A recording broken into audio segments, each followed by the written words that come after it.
এখন বাজে 12টা আর আমরা এখন হোটেলে চেক আউট করে লাগেজগুলো কাউন্টারে রেখে দার্জিলিংয়ের ম্যালে ঘুরতে এসেছি। তো দার্জিলিংয়ের ম্যালে ঘুরতে এসে আমার একটাই কথা মনে হচ্ছে, আমি সবই কিছু দেখলাম কিন্তু মহাকাল টেম্পল দেখলাম না।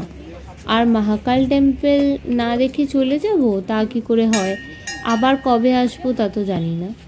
সেই জন্যে আমি এখন মহাকাল টেম্পলে চলেই যাচ্ছি।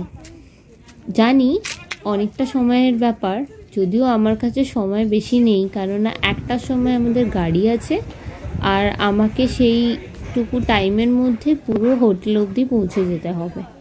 তবুও আমি অতি রিস্কের সাথেই এখন মহাকাল টেম্পলে যাচ্ছি। তো দেখা যাক কি হয়। ওই যে দেখো দেখা যাচ্ছে দূরে বাঁ দিকে, ওখান থেকে সবাই প্রসাদ কিনছে। আর এখান থেকে প্রসাদ কেনার পরে আমাদেরকে উপরে আর একটু উঠতে হবে, তারপর আমরা পুজো দিতে পারবো। কিন্তু আমি এখন পুজো দিচ্ছি না, আমি জাস্ট দক্ষিণা দিয়ে ঠাকুরকে প্রণাম করে নিচ্ছি।